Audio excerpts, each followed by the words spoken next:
karena waktunya juga sudah jam 5.30, maka waktu dan tempat kami persilakan ya Mas Ipan, monggo. Tapi sebelumnya kenalan dulu. Sip. Monggo Mas. Ya, baik. Bismillahirrahmanirrahim. Alhamdulillahi ala ihsani wa syukrullahu ala taufiqi wa amtinani. Asyhadu an la ilaha illallah wahdahu la syarika la ta'ziman li sya'ni wa asyhadu anna Muhammadan abduhu wa rasuluhu ad-da'i ila ridwani. Allahumma shalli alaihi wa ala alihi wa ashabihi wa ikhwanihi amma ba'du. Fa ya ayyuhal ikhwatu wal akhwat, salamullahi alaikum warahmatullahi wabarakatuh. Warahmatullahi wabarakatuh. Bersyukur pada Allah Subhanahu wa taala yang pada pagi hari ini masih memberikan kita nikmat sehat dan juga nikmat iman, yang dimana kita alhamdulillah masih bisa melanjutkan kegiatan kita yang mungkin kita berada di penghujung kegiatan kita, tapi tidak menutup kemungkinan untuk bisa menuntut ilmu di lain waktu setelah Ramadan gitu. Kemudian sholat beserta salam semoga terlipat curahkan kepada Nabi Muhammad SAW, teladan kita, Nabi kita, dan juga kepada sahabatnya, kepada keluarganya, dan semoga kepada kita selaku umatnya. Kemudian saya juga berterima kasih kepada Teknifah yang selaku moderator pada pagi hari ini, dan juga teman-teman dari NAK Indonesia yang telah menerima saya, mengizinkan saya untuk bisa berbagi sedikit apa yang saya pelajari selama beberapa tahun kebelakang itu. Ya, nama saya Ivan Hidayat. Alhamdulillah saya sekarang berkegiatan yaitu mungkin kuliah di Istiba Paroyah Sukabumi. Ya, seperti yang telah disinggung oleh Teknifah, mungkin saya juga satu kampus sama Ustadz Fajar dan juga Ustadz Wildan. Mereka adalah guru dan juga teman saya gitu. Cuman saya mungkin adik kelasnya, saya masih kuliah. Kalau beliau sudah lulus alhamdulillah di Sukabumi. Dan itu mungkin sebagai perkenalan seperti yang diharapkan oleh moderator kita. Ya. Baik teman-teman, ya. Ya, enggak Mas Ipan. Ya. Teman-teman dengan rahmat Allah Subhanahu wa taala, bahwa saya alhamdulillah kita masih bisa menuntut ilmu, yang dimana ini adalah merupakan suatu kegiatan yang mulia, yang kegiatan biasa dilakukan oleh orang-orang soleh dan juga orang-orang mulia, para ulama dan juga sahabat Nabi dan juga tabi'in. Dan tentunya kita juga mengharapkan semoga kita juga bisa mendapatkan ilmu yang berkah, karena menuntut ilmu itu banyak sekali keutamaannya, seperti yang disabdakan oleh Nabi SAW. Salah satunya, man salaka tariqan yaltamisu fihi ilman sahalallahu lahu tariqan ilal jannah, atau kama qala Nabi SAW. Hadis yang sangat populer ya, sangat kenal kita, sangat hafal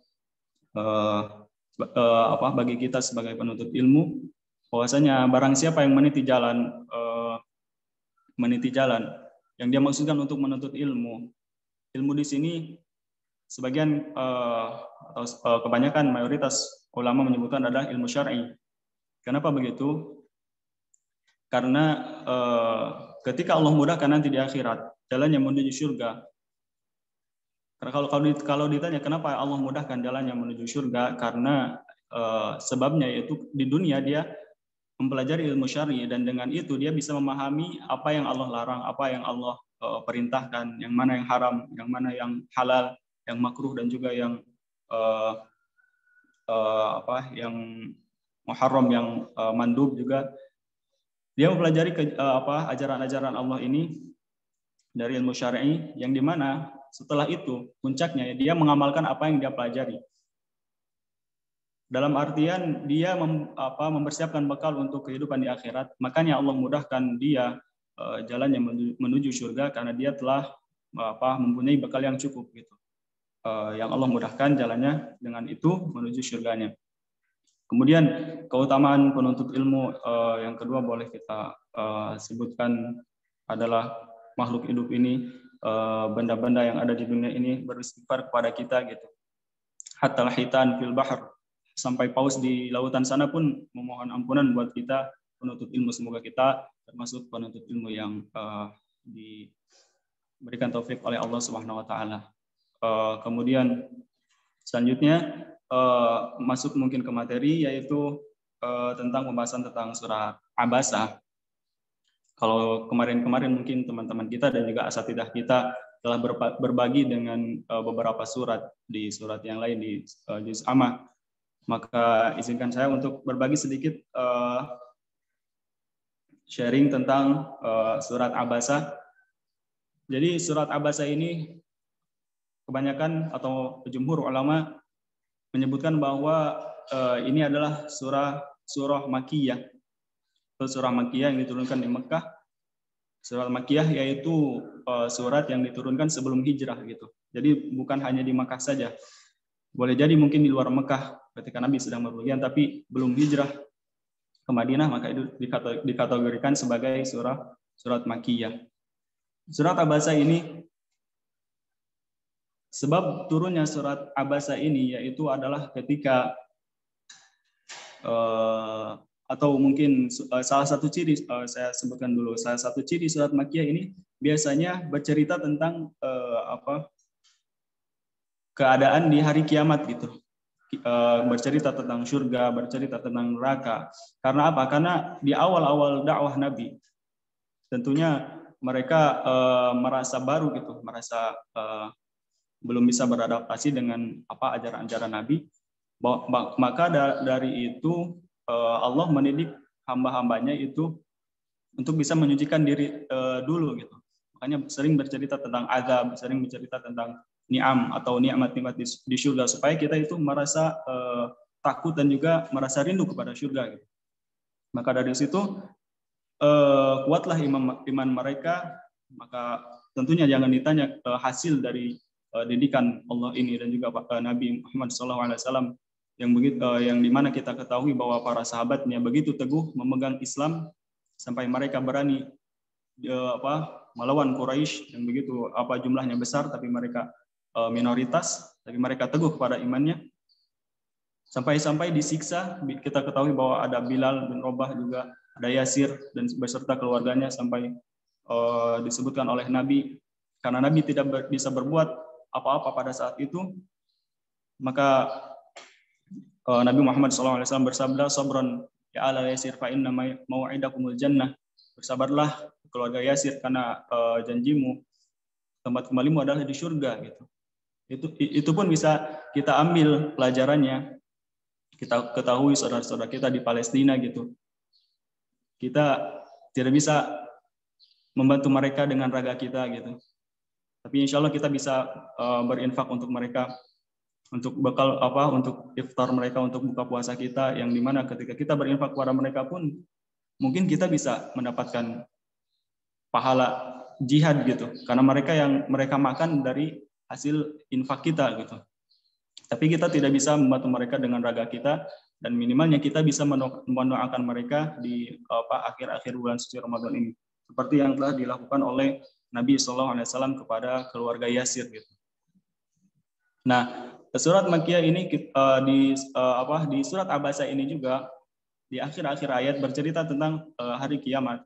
Fa idza ja'atis sakhah, as-sakhah yaumul qiyamah, atau makna lainnya itu suara yang begitu memekakkan telinga gitu, yang begitu menusuk ke telinga. Ini bercerita tentang hari kiamat, dan itulah salah satu ciri-ciri surat Makkiyah. Baik, sebab diturunkannya surat Abasa ini yaitu adalah ketika Nabi SAW pada awal-awal dakwahnya di Mekah begitu bersemangat ingin mendakwahkan kepada semuanya gitu, tentang mendakwahkan Islam. Maka pada suatu hari Nabi SAW kedatangan pembesar-pembesar Quraisy. Ada yang menyebutkan itu adalah Utbah bin Rabi'ah, Abu Jahal gitu. Sebagian ada yang mengatakan Al-Abbas, ada juga yang mengatakan yang lainnya. Ala kulli hal, bahwa pembesar-pembesar Quraisy itu datang kepada Nabi, dan ini Nabi melihat mempunyai kesempatan yang besar untuk bisa mendakwahkan Islam kepada mereka gitu. Karena ketika mereka masuk Islam dan mereka adalah ketua-ketua dan pembesar-pembesar bawahannya, anak buahnya di sana, otomatis pengikutnya, anak buahnya akan mengekor gitu, akan mengikuti ketua-ketuanya. Jadi Islam akan menyebar dengan mudah gitu. Nah, ketika pada saat itu Nabi Muhammad SAW begitu semangat mendakwakan Islam, lalu datanglah Abdullah ibn Umi Maktum. Abdullah ibn Umi Maktum, kalau dalam riwayat lain ada yang menyebutkan namanya adalah Amr, tapi yang paling yang paling dikenal, yang paling arjah, yang paling benar gitu, Abdullah ibn Umi Maktum. Maktum itu dari, kalau dalam bahasa Arab itu dari kalimat kata mayaktumu, yaitu menyembunyikan, dan maktum itu ism maf'ul yang artinya disembunyikan gitu. Atau mungkin kalau boleh dijelaskan dihilangkan gitu. Maksudnya apa? Maksudnya Abdullah ibn Maktum yaitu dihilangkan penglihatannya. Beliau adalah sahabat yang mulia radhiyallahu anhu, buta gitu, tidak bisa melihat. Makanya ibunya dijuluki oleh Ummu Maktum, yaitu jadi ibu yang anaknya buta gitu. Abdullah ibn Umi Maktum. Jadi pada saat itu Abdullah ibn Umi Maktum datang kepada Nabi SAW untuk bisa mempelajari atau meminta nasihat, atau bisa mempelajari ilmu syariah yang lain, atau ingin menghafalkan Al-Quran gitu, ingin menghafalkan ayat-ayat Quran yang baru gitu. Makanya minta kepada Nabi untuk mengajarkan kepadanya. Beliau berkata, "Arsyidni ya Rasulullah, alimni mimma 'allamakallah." Beliau berkata, tunjukkanlah kepada saya jalan gitu. Bantulah saya untuk menuntut ilmu gitu. Alimni mimma 'allamakallah. Ajarilah kepada saya gitu, seperti apa-apa yang Allah ajarkan kepadamu gitu. Intinya Abdullah bin Maktum begitu bersemangat ingin menuntut ilmu sampai datang kepada Nabi, tapi pada saat itu mungkin waktunya tidak tepat. Nabi melihat, kamu itu sahabat saya gitu. Mungkin kita punya waktu yang lain, lalu kita bisa belajar bersama di waktu yang lain. Tapi ini waktu begitu penting dan juga jarang gitu, ketika saya berhadapan dengan pembesar-pembesar Quraisy. Makanya pada saat itu Nabi abasa wa tawalla. Nabi itu bermuka masam. Ya, abasa itu artinya bermuka masam, wa tawalla, dan dia berpaling gitu. Nabi Muhammad SAW, dan ketahuilah bahwa Nabi Muhammad juga adalah manusia biasa sama seperti kita. Nabi Muhammad SAW berpikiran bahwa kamu nantilah saya ajarkan gitu, kalau mungkin dalam hati. Karena saya lagi berhadapan dengan orang-orang penting gitu, demi kemajuan Islam juga gitu. Jadi pada saat itu Nabi berpaling dan juga bermuka masam. Lalu Abdullah bin Maktum kembali lagi ke rumahnya bersama orang yang menuntunnya gitu. Bersama orang yang menuntunnya. Lalu pada saat itu Nabi Muhammad SAW ditegur oleh Allah atas kejadian ini, lalu diturunkanlah surat Abasa. Abasa wa tawalla an ja'ahul a'ma wa ma yudrika la'allahu yazakka aw yadhakkaru fatanfa'ahu dzikra. Jadi Allah menegur Nabi Muhammad SAW atas kejadian ini, yaitu dengan abasa wa tawalla. Telah bermuka masam, dia telah bermuka masam dan juga dia berpaling. Allah tidak menegur Nabi Muhammad SAW dengan penyebutan orang kedua gitu. Padahal Allah mempunyai wewenang untuk bisa menegur Nabi secara langsung gitu. Abasta wa tawalaita, kalau langsung gitu. Abasta wa tawalaita, kamu telah bermuka masam dan kamu telah berpaling. Tapi Allah tidak menegur Nabi kekasihnya dengan sebutan orang kedua, justru disebutkan dengan orang ketiga. Abasa wa tawalla. Dia bermuka masam. Ada yang bermuka masam loh gitu. Kalau kalau bahasa kita, ada orang yang bermuka masam loh, dan juga berpaling karena sahabatnya meminta untuk diajarkan sesuatu gitu. Kalau dalam bahasa kita tuh seperti itu. Begitu halusnya Allah menegur Nabi Muhammad SAW. Padahal Allah SWT mempunyai wewenang untuk menegur Nabi Muhammad SAW secara langsung gitu. Tapi Allah memilih untuk menegurnya secara halus, dan ini pun sejalan dengan firman Allah yang lainnya, ud'u ila sabili rabbika bil hikmah wal mau'izatil hasanah wajadilhum billati hiya ahsan. Juga firman Allah, walau kunta faddan ghalidhal qalbi la faddu min hawlik. Dan berseluruh kepada jalan Tuhanmu dengan hikmah wal mau'izatil hasanah, juga nasihat yang baik gitu. Juga ayat yang lain, walau kunta faddan ghalidhal qalbi la faddu min hawlik, bahwasanya kalau kamu keras gitu dan hatimu juga keras, kalau kamu mendakwahkan dengan secara keras, mungkin mereka akan menjauh darimu gitu. Mereka tidak akan menerima dakwahmu gitu. Jadi berlemah lembutlah ketika berdakwah gitu. Dan hasil dari didikan Allah mungkin ini kita ketahui setelah itu Nabi ketika menegur seseorang pun tidak memakai cara ini gitu. Misalkan ada di antara sahabatnya yang melakukan kesalahan, lalu Nabi menegurnya, datang ke masjid gitu. Karena para sahabat biasa di masjid berkumpul gitu. Nabi Muhammad SAW datang ke masjid lalu berkata, "Ma balu qaumin yaf'aluna kadza wa kadza." Jadi ada seorang kelompok gitu, kaum yang melakukan ini dan itu gitu. Tidak menunjukkan orangnya langsung, tapi menyebutkan orang ketiga. Ma balu qaumin yaf'aluna kadza wa kadza. Ada seorang yang melakukan ini dan itu, harusnya begini begitu gitu. Nabi Muhammad SAW mendakwahkan atau menegur para sahabatnya dengan secara halus. Gitu. Kemudian anja'ahul a'ma. Kenapa Nabi Muhammad SAW bermuka masam dan berpaling? Anja'ahul a'ma adalah ketika orang buta itu datang kepadanya. Orang buta di sini yaitu Abdullah ibn Maktum.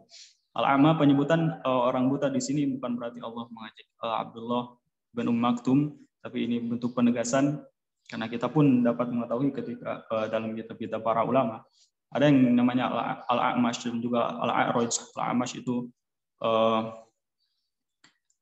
yang matanya rabun gitu. Jadi ada yang meriwayatkan hadis misalkan Al-A'mash qala Al-A'mash kada. Jadi itu karena memang adat di Arabnya seperti itu mungkin, tapi kalau di kita aneh gitu. Tapi kalau di Arab mungkin seperti itu, al-a'mash, al-a'raj itu yang kakinya pincang. Itu sudah biasa karena mungkin itu adalah adat mereka. Kemudian wa ma yudrika la'allahu yazakka. Lalu baru di ayat ketiga Allah SWT menegurnya dengan orang kedua. Wa ma yudrika, kaf di sini kitab orang kedua, la'allahu yazakka. Dan tahukah engkau Muhammad, barangkali dia ingin menyucikan dirinya. Wa ma yudrika la'allahu yazakka. Kenapa kamu berpaling dan juga bermuka masam? Barangkali dia ingin menyucikan dirinya, ingin berubah, ingin hijrah gitu kan kalau sekarang. Au yadzakaru fatanfa'ahu dzikra. Atau mungkin dia ingin mendapatkan suatu pelajaran yang dimana dengan itu bermanfaat baginya, bisa merubah hidupnya gitu. Dia ingin mempelajari suatu hal yang baru dalam ajaran Islam yang dimana mungkin itu bisa menolongnya untuk bisa bersemangat dalam beribadah, untuk bisa berubah menjadi lebih baik. Tapi kenapa kamu bermuka masam juga berpaling darinya? Amma man istaghna. Adapun orang yang merasa berkecukupan, serba cukup, maksudnya orang-orang Quraisy tadi, orang-orang yang merasa cukup dari hidayah, tidak membutuhkan hidayah, atau merasa adapun dari orang-orang yang sombong, fa antalahu tasadda, kamu malah memberikan perhatian penuh kepada dia, kepada mereka. Fa antalahu tasadda, wa ma 'alaika alla yazakka, dan ketahuilah kamu itu tidak mungkin dicela. Kamu tidak mungkin jadi orang yang tercela ketika mereka tidak mau menyucikan diri, tidak mau menerima dakwah kamu gitu. Kalau dalam bahasa kita mungkin seperti itu. Wa ma 'alaika alla yazakka. Yazakka itu dari kata zakah gitu. Menyucikan. Kalau kita berzakat mungkin sebentar lagi zakatul fitr. Menyucikan harta kita gitu. Dan juga di sini ya zakat yaitu menyucikan diri dia gitu. Maksudnya mereka pembesar Quraisy yang tidak mau menerima dakwah Nabi sallallahu alaihi wasallam. Kemudian wa amma man ja'aka yas'a, dan adapun yang datang kepadamu yas'a, dan dia juga bersungguh-sungguh, wa huwa yakhsha, dan dia juga takut gitu. Maksudnya Abdullah bin Maktum yang datang kepada Nabi dan juga bersungguh-sungguh ingin mempelajari ilmu ajaran Islam, wa huwa yakhsha, dan juga dia juga takut, dalam keadaan takut. Dari sini kita dapat mengambil pelajaran bahwa sifat penuntut ilmu gitu yang dicontohkan oleh Abdullah bin Maktum, yang pertama itu ja'aka yas'a, bahwa yakhsha, yang pertama ja'aka, datang kepada gurunya, ja'aka yas'a, dan juga bersungguh-sungguh dalam menuntut ilmu, wa huwa yakhsha, dan dia juga dalam keadaan takut merasa dirinya itu merasa kurang bekal gitu, untuk di hari akhirat. Makanya dia menuntut ilmu untuk bisa mengamalkan apa yang dia bisa pelajari. Ja'aka yas'a wa huwa yakhsha. Dan memang para ulama itu begitu, Masya Allah, ketika menuntut ilmu, bahwa mereka itu kenapa masih dikenal sampai sekarang, karena mereka menghabiskan waktunya semuanya yang mereka punya untuk bisa menuntut ilmu gitu. Sampai suatu hari ada suatu kisah Al-Imam Ahmad ibn Hanbal ketika di masa kecilnya masih kecil, saking bersemangat menuntut ilmu, suatu hari beliau ingin pergi ke hilakus syuyukh, ingin pergi ke masjid, ke halakoh orang-orang tua, masyayikh gitu. Beliau masih kecil. Dan pada saat itu, yaitu sebelum subuh gitu, beliau ingin pergi ke masjid, ingin mengikuti kegiatan atau kajian di masjid, tapi ibunya melarangnya karena mungkin masih kecil gitu. Kemudian ibunya ta'khudhu bi thiyabihi wa taqulu lahu hatta yu'adzirun nas aw yusbihu. Ibunya itu melarangnya sambil memegang Al-Imam Ahmad bin Hanbal itu, lalu berkata, tunggulah sampai ada yang adzan gitu, sampai ada yang adzan atau orang-orang itu pergi ke masjid gitu. Jangan sekarang gitu. Sekarang ini masih orang mungkin sebagian masih tidur gitu. Kok kamu mau bersemangat menuntut ilmu gitu. Itu Imam Ahmad bin Hanbal pada waktu kecilnya gitu. Ada juga namanya Imam Khatib Al-Baghdadi, salah seorang imam yang membacakan Sahih Muslim atau Sahih Bukhari kalau saya nggak salah.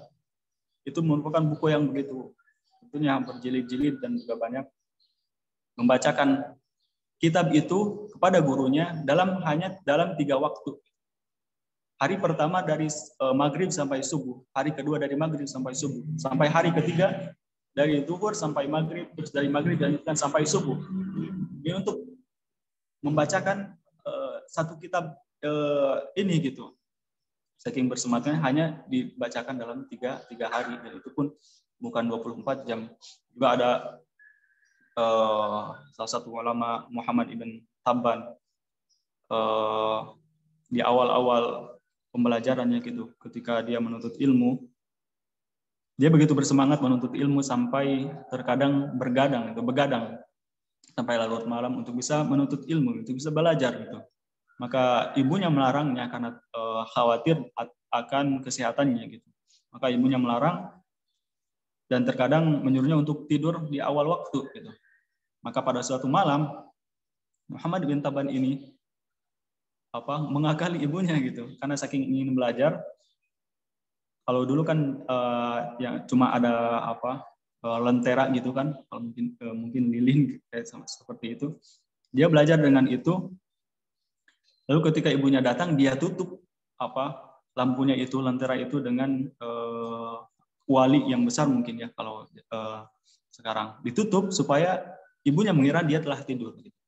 Tapi ketika ibunya tidur, balik lagi ke kamarnya, Muhammad bin Tabban ini justru membuka lentera itu kembali, lalu begadang sampai larut malam juga belajar gitu. Saking ingin belajarnya sampai mungkin membohongi ibunya gitu karena ingin belajar gitu. Dan itu tidak mungkin dilakukan kecuali oleh orang-orang yang mempunyai semangat belajar ilmu yang tinggi gitu, dan juga ingin meneladani ulama mereka dan juga Nabi Muhammad SAW. Bahkan suatu hari Abdullah bin Umar yang terkenal kegigihannya untuk bisa mengamalkan sunnah Nabi, beliau kalau melihat Nabi melakukan ini pasti dilakukan gitu. Abdullah bin Umar sampai begitu cinta kepada Nabi Muhammad SAW, bahkan pada suatu hari beliau menunggangi unta berkeliling di Madinah, lalu jalan dari jalan yang satu, lalu keluar lagi dari jalan yang satunya, lalu berjalan lagi sambil menunggangi unta dari jalan A, kemudian keluar lagi dari jalan B, dari C ke D, sampai berkeliling gitu. Ini orang-orang penduduk Madinah itu heran. Ini Abdullah bin Umar sudah gila atau apa gitu katanya. Ini dia cuma keliling-keliling saja gitu di Madinah.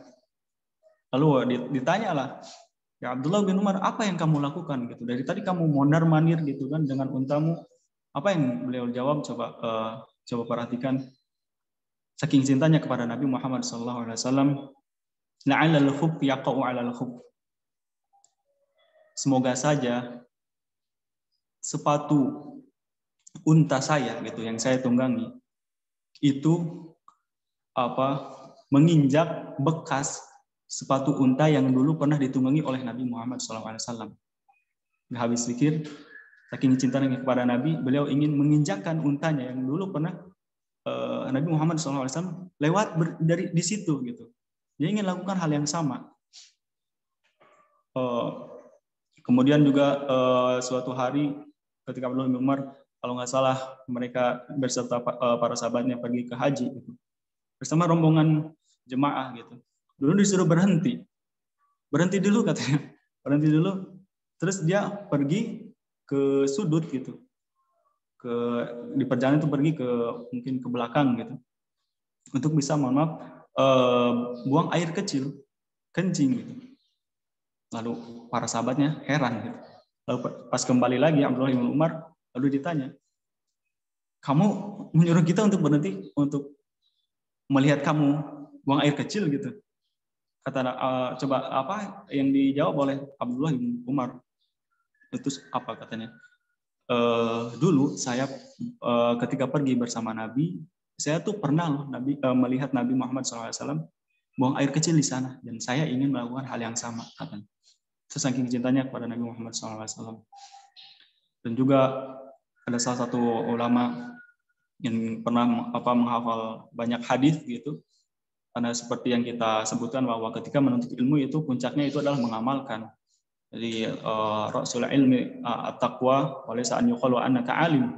Jadi puncaknya menuntut ilmu itu adalah bertakwa gitu, mengamalkan apa yang kita pelajari, bertakwa kepada Allah SWT, dan juga dan bukan hanya untuk disebutkan bahwa kamu itu orang yang berilmu gitu. Makanya ada suatu alim, ulama, suatu hari atau dia mempelajari banyak hadis, dan beliau berkata bahwa saya mengamalkan seluruh hadis yang saya ketahui gitu. Saya mengetahui hadis tentang bersenyum, senyum gitu. Afsyus salam bainakum gitu. Saya senyum, begitu pun hadis yang lainnya. Tentunya bukan hanya 1-2 hadis. Tapi ada satu hadis yang saya tidak bisa lakukan gitu. Saya tidak bisa melakukan hadis ini. Karena apa? Hadis apa itu? Yaitu sunnah untuk sunnah untuk bisa tawaf di Masjidil Haram sambil menunggangi unta. Karena semasa hidup Nabi Muhammad SAW pernah tawaf di Masjidil Haram menggunakan unta. Nah, alim ulama ini justru hidup di zaman bahwa pada saat pemerintahannya itu sudah dikasih keramik itu di Masjidil Haramnya itu. Makanya mungkin dilarang untuk bisa tawaf menggunakan unta. Gitu. Makanya dia tidak bisa mengamalkan hadis tersebut. Bahwa yakhsha, dan juga dia takut kepada Allah Subhanahu wa taala. Dan juga ini menjadi pelajaran buat kita bahwa ilmu itu bukan apa yang kita pengetahuan kita bertambah, tapi ketakutan kita tidak. Ilmu itu bukan hanya semata-mata hafalan, tapi kita tidak merasa amal ibadah kita tidak bertambah, kita tidak takut kepada Allah Subhanahu wa taala gitu. Fa anta anhu talaha, dia yang datang kepadamu dan juga bersungguh-sungguh dan dia takut gitu. Takut bakalnya kurang. Fa anta anhu talaha. Kalau tadi ada orang yang merasa cukup, sombong, fa anta lahu tasaddaq. Kalau ini ada orang yang mau menerima hidayah atau ingin yang mau belajar agama Islam lebih gitu, fa anta anhu talaha, tapi kamu justru mengabaikannya gitu, tidak memperhatikan dia. Maksudnya Abdullah bin Umi Maktum. Dan karena surat ini gitu diturunkan kepada Nabi karena perlakuannya kepada Abdullah bin Umar. Tapi setelah itu Nabi Muhammad SAW begitu sayang kepada Abdullah bin Umar gitu. Bahkan kalau Abdullah bin Umar datang kepada Nabi Muhammad SAW selalu berkata marhaban biman atabani fihi rabbi, katanya. Maksudnya selamat datang pada orang yang karenanya Allah menegur saya gitu. Menegur saya, maksudnya surat Abasa. Jadi Abdullah bin Umi Maktum ini juga merupakan sahabat yang mempunyai kapasitas ilmu yang atau gurunya para sahabat lah, salah satu gurunya. Dan juga pernah menjadi wakil Nabi gitu di Madinah. Jadi ketika Nabi Muhammad SAW pergi keluar untuk suatu urusan, yang ditunjuk untuk menjadi wakil Nabi Muhammad SAW yaitu adalah Abdullah ibn Umi Maktum untuk bisa mengurusi urusan-urusan kaum muslimin gitu. Insya Allah berarti ini menunjukkan kedudukan yang tinggi Abdullah ibn Maktum. Dan juga Abdullah ibn Maktum yaitu salah satu muadzin Nabi. Kalau kita mungkin tahunya muadzin Nabi itu Bilal bin Rabah, ya benar. Nah, kedua mungkin boleh kita sebutkan Abdullah ibn Maktum. Sampai suatu hadis menyebutkan in Bilal yu'adzin bil-lail fakul washrabu hatta tasma'u adzan ibn Umi Maktum gitu. Ketika Bilal adzan gitu di fajar atau sebelum fajar, maka maksudnya itu untuk sahur, tanda untuk sahur, karena dulu kalau subuh itu adzannya suka 2 kali gitu. Yang pertama mungkin untuk peringatan gitu, kedua itu adzan subuh dan fajar. Dan ketika yang pertama adzan Bilal gitu, maka kalian makanlah dan juga minum, maksudnya sahur mungkin, sampai kalian mendengar adzannya Abdullah ibn Umi Maktum, sampai kalian tuh mendengar adzannya Abdullah ibn Maktum. Bagaimana beliau adzan gitu kan, karena beliau tidak bisa melihat, bagaimana dia akan melihat fajar shadiq gitu. Jadi ya fajar bukti bahwa telah masuk adzan, yaitu adalah ketika para sahabatnya mengingatkan adzan lah gitu, adzan, karena ini sudah masuk waktu fajar gitu. Kalla innaha tadhkirah, sekali-kali tidak gitu kan. Innaha tadhkirah, sungguhnya ajaran-ajaran itu adalah suatu peringatan gitu. Ajaran yang disampaikan Nabi itu adalah suatu peringatan gitu. Kalla di sini kalau dalam bahasa Arab itu artinya mungkin sekali-kali tidak. Seperti dalam surat lain, fa'amal insanu idza mabtalahu rabbuhu fa'akramahu wa na'amahu fayaqulu rabbi akraman wa amma idza mabtalahu faqadara alaihi rizqahu fayaqulu rabbi ahanan. Kalla gitu, kali-kali tidak. Ada juga yang artinya itu haqqan, itu benar gitu. Nah, kalau di sini ada yang mengatakan itu sekali-kali tidak juga, dan bukan haqqan itu artinya. Ala kulli wallahu a'lam. Yaitu selanjutnya inna tadhkirah, sungguhnya ajaran itu adalah peringatan untuk hamba-hambanya. Faman syaa'a dzakara. Barang siapa yang mau menerima dan juga memperhatikan ajaran-ajaran Islam, maka itu adalah kembali untuk dirinya sendiri gitu. Allah atau kita, ketika semua dari kita dari awal sampai akhir, manusia kalau ada yang hidup dari awal, dari zaman Nabi Adam sampai akhir di yaumil qiyamah, Kalau hati kita itu sama seperti Fir'aun semuanya gitu. Kita itu begitu sombong. Tapi itu tidak mengurangi kekuasaan Allah, keagungan Allah.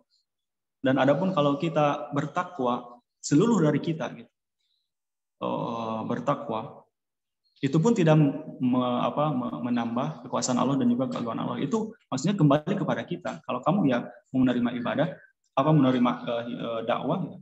Alhamdulillah, wa may yashkuru fa inna ma yashkuru li nafsi, wa man kafar fa inna rabbi ghaniyyun karim. Barang siapa yang memberi syukur, maka itu akan kembali kepadanya gitu. Seperti yang disabdakan oleh Nabi juga, ya ibadi inna awwalakum wa akhirakum wa insakum wa jinnakum kanu ala atqa rajulin wahidin minkum ma zada dzalika fi mulki syai'an. Bahwasanya hei anak Adam yang dari awal sampai akhir, maksudnya semua manusia, begitupun jin dan juga manusia, kalau mereka berada dalam satu, mereka bertakwa semuanya gitu, maka itu tidak menambah kekuasaanku, keagunganku, itu kembali untukmu gitu. Dan juga ya ibadi law anna awwalakum akhirakum wa insakum wa jinnakum kanu ala afjari rajulin wahidin minkum kanu ala afjari qalbi rajulin wahidin minkum mazada ma naqasa dzalika fi mulki syai'an. Bahwasanya ketika kita semuanya kayak Firaun semuanya gitu, mempunyai hati yang buruk dan kufur kepada Allah Subhanahu wa taala, maka itu semua tidak mengurangi kekuasaanku dan juga keagunganku. Itu semua kembali kepadamu gitu.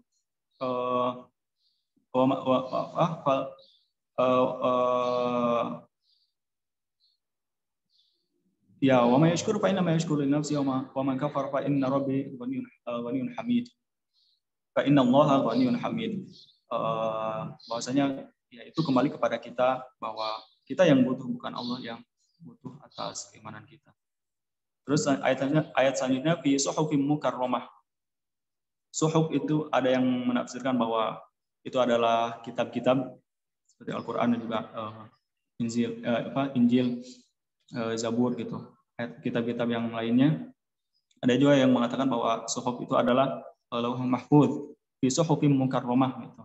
Jadi ajaran-ajaran Islam ini ada di kitab-kitab itu yang dimuliakan gitu, yang dimuliakan. Ajaran Islam ini terdapat di kitab-kitab yang dimuliakan itu, ataupun di Lauhul Mahfuz gitu. Marfu'atin mutahharah. Marfu'atin mutahharah. Kitab-kitab ini ditinggikan dan juga disucikan di aidi safarah, yaitu di tangan-tangan para utusan, yaitu para malaikat gitu. Safarah di sini, kenapa malaikat disebutkan safarah gitu? Safarah kalau dalam bahasa Arab untuk orangnya itu adalah safir gitu.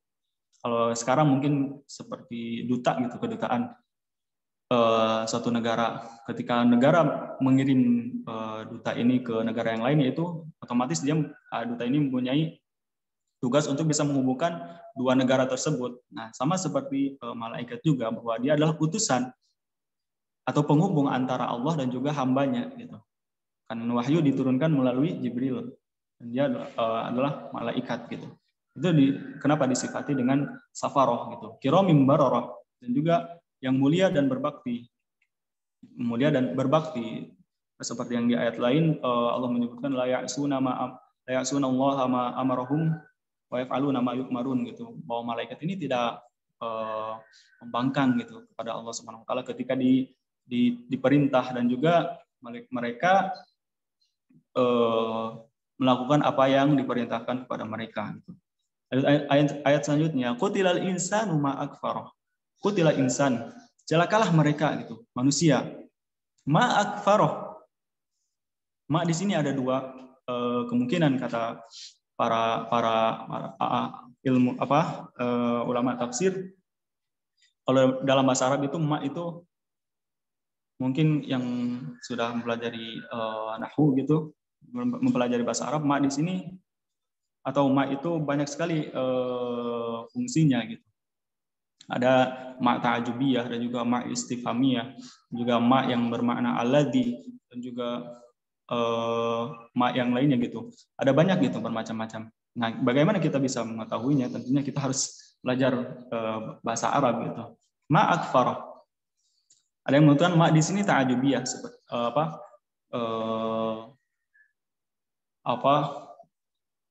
ta'ajubnya seperti alangkah kufurnya dia gitu. Alangkah kufurnya dia. Kenapa dia bisa kufur gitu. Ada juga yang mengatakan bahwa di sini ma di sini itu ma istifhamiyah, yaitu seperti cara bertanya gitu. Ma akfar ma akfarah. Apa yang membuatnya dia kufur? Kayak kalau yang pertama alangkah kufurnya dia gitu. Kalau kedua, apa sih yang membuat dia kufur tuh katanya. Seperti itu. Jadi itulah mungkin urgensi mempelajari bahasa Arab karena seperti yang disampaikan oleh Umar bin Khattab juga berkata, ta'allamul lughatal arabiyyah fa innaha juz'un min dinikum katanya. Belajarlah ilmu bahasa Arab gitu karena bahasa Arab ini adalah bagian dari agama kalian gitu. Bahkan Syekhul Islam Ibnu Taimiyah kalau nggak salah berkata ya seperti yang dikatakan oleh Umar, ta'allamul lughatal arabiyyah fa innaha juz'un min dinikum atau kama qala, belajarlah ilmu bahasa Arab gitu. Karena kita gitu umat muslim disuruh untuk bisa memahami ajaran Islam secara benar gitu. Dan yang dimana sumber ajaran Islam ini adalah yang pertama Al-Quran dan juga Sunnah. Dan kedua-duanya, adapun tambahan mungkin kitab-kitab para ulama, yang dimana kebanyakan menggunakan bahasa Arab. Nah, Al-Quran tentunya menggunakan bahasa Arab. Lalu ketika disuruh untuk bisa memahami ajaran Islam, yang dimana sumber ajaran itu adalah Al-Quran dan Sunnah yang menggunakan bahasa Arab, kalau kita tidak bisa belajar atau tidak bisa memahami bahasa Arab, lalu bagaimana kita bisa memahami ajaran Islam ini gitu, kata Syekhul Islam kalau nggak salah. Seperti itu. Jadi bahasa Arab ini karena memang sedikit susah gitu, tapi kalau kitanya nggak mau mulai gitu ya, mau sampai kapan kita mau bisa mau sampai kapan bisanya bisa belajar bahasa Arab kalau kitanya tidak mulai gitu. Insya Allah kalau kita bisa mempelajari bahasa asing lainnya gitu, mungkin ada teman-teman yang bisa menguasai bahasa yang lain selain bahasa Arab itu bukti bahwa kita bisa gitu. Tapi kalau kita lakukan juga untuk belajar bahasa Arab, insya Allah gitu.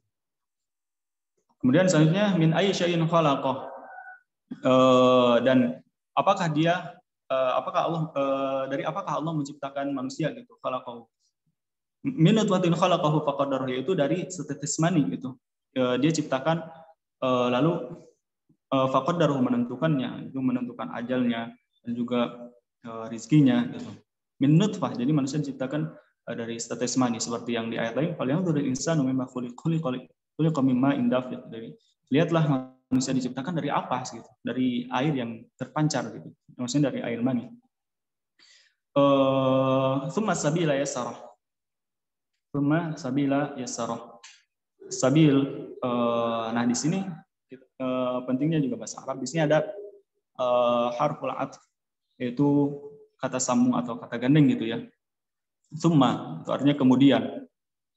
Kalau kata sambung yang lainnya itu seperti ada fa dan juga wa. Kalau tsumma itu bedanya apa? Bedanya apa ketiga huruf ini gitu? Kalau tsumma itu kemudian, wa itu dan gitu, fa itu lalu gitu. Dan fungsinya kalau tsumma yaitu secara berurutan tapi ada jeda waktu di situ gitu. Kalau mungkin dicontohkan ja'a Khalidun tsumma Umar. Telah datang Khalid kemudian Umar gitu. Maksudnya Khalid datang jam 1, Umar mungkin datang jam 2, jam 3. Cara berurutan tapi ada jeda waktu di situ. Kemudian juga tsumma sabila yassarah. Tsumma itu kemudian yang pertama. Kemudian yang kedua itu ada fa. Fa itu seperti lalu gitu. Ja'a Umar, ja'a Khalidun, fa Umar gitu. Telah datang Khalid, lalu Umar gitu. Maksudnya datang Khalid, setelah datang Khalid, lalu Umar. Maksudnya Khalid datang jam 1, mungkin Umar datang jam 1 lebih 1 menit gitu. Maksudnya ada urutan di situ tapi tidak ada jeda waktu yang lama gitu. Tsumma sabila yassarah. Ada juga yang ketiga itu wa, yaitu lil jama', yaitu sebagai bentuk mutlak gitu, tidak ada urutannya dan juga tidak ada jeda waktu. Misalnya ketika kita contohkan ja'a Khalidun wa Umar, telah datang Khalid dan Umar gitu. Boleh jadi yang pertama datang yaitu adalah Umar atau Khalid gitu. Dua-duanya bisa saja karena ini hanya dikumpulkan dalam satu kalimat saja. Ja'a Khalidun wa Umar, telah datang Khalid dan juga Umar gitu. Kalau di sini ada summa. Kenapa memakai summa tidak fa atau wa? Karena min nutfah, ketika manusia di dalam perut ibunya, di janin gitu, sampai kelahirannya sabila yasaroh ini adalah dimudahkan apanya? Ada yang mengatakan dimudahkan untuk lahirannya, dan juga ada yang menyebutkan bahwa dimudahkan untuk bisa mempelajari ilmu tentang dunia dan juga akhirat. Nah, di sini memakai summa karena ketika min nutfah, yaitu dititipkannya ruh kepada janin ibunya gitu sampai dilahirkan, tentunya itu ada jeda waktu gitu, summa beberapa bulan, makanya di sini pakai summa. Kemudian dan ayat selanjutnya summa amatahu fa akbaroh, dan kemudian di sini juga pakai summa. Kenapa pakai summa? Karena ketika dilahirkan, tadi kan di ayat di sebelumnya dilahirkan, summa amatahu fa akbaroh, dan juga dimatikan oleh Allah Subhanahu wa taala, diwafatkan fa akbaroh, dan juga lalu dikuburkan gitu orang yang meninggal ini. Karena di situ dari dilahirkan sampai meninggal itu tentunya mempunyai jeda waktu yang lama, makanya pakai summa. Tapi fa akbaroh, nah di sini pakai fa gitu, fa. Kenapa pakai fa gitu? Sebagian ulama menyebutkan atau berdalil dari ayat ini bahwa ketika ada orang yang wafat meninggal, bahwa harus disegerakan gitu. Karena di ayat ini pun memakai fa, bukan summa gitu. Summa amatahu fa akbaroh, fa gitu. Kalau ada yang meninggal gitu, fa akbaroh, maka kuburkanlah gitu, pakai fa. Kemudian summa idza sya'a ansyarah, kalau dia menghendaki, maksudnya Allah ansyarah membangkitkan kembali, atau manusia, Allah membangkitkan manusia kembali. Oke, summa juga karena apa? Karena dari waktu meninggalnya manusia atau seseorang ke waktu kebangkitan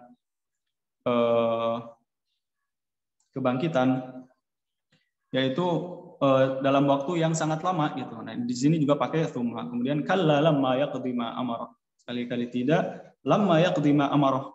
Mereka itu belum melakukan kewajibannya, melaksanakan perintah-perintah Allah. Jadi ketika ini menceritakan bahwa ketika manusia datang ke hari kiamat, mereka tidak lamma yaqdi ma amara. Mereka tidak belum memenuhi kewajibannya gitu, meninggalkan kewajiban-kewajiban, justru datang pada maksiat itu. Lamma yaqdi ma amara. Mereka belum menjalankan perintah-perintah Allah yang diperintahkan kepadanya. Nah, di sini masuk kepada ayat bercerita tentang nikmat-nikmat Allah yang diberikan kepada kita. Falyanzuril insanu ila ta'ami. Maka hendaklah manusia itu memperhatikan makanannya gitu.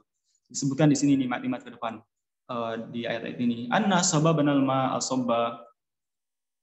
Kami yang menurunkan hujan dari langit itu dengan secara melimpah. Maksudnya turun hujan dengan curah yang begitu deras gitu. Tsumma syaqqaqnal arda syaqqa. Tidakkah kamu melihat gitu? Kami itu yang menurunkan hujan. Tsumma syaqqaqnal arda syaqqa. Dan kami belah itu bumi untuk apa? Maksudnya bukan membelah secara besar. Maksudnya membelah sedikit untuk apa? Fa ambatna fiha habba. Lalu kami tumbuhkan dari situ tumbuh-tumbuhan dan juga biji-bijian gitu, kacang ataupun yang lainnya. Itu nikmat Allah kepada kita, kan? Tsumma syaqqaqnal arda syaqqa fa ambatna fiha habba wa 'inaba wa qadba, dan juga ada sayur-sayuran yang kami tumbuhkan, wa qadba ada anggur, mohon maaf, inab itu anggur gitu. Wa qadba sayur-sayuran gitu.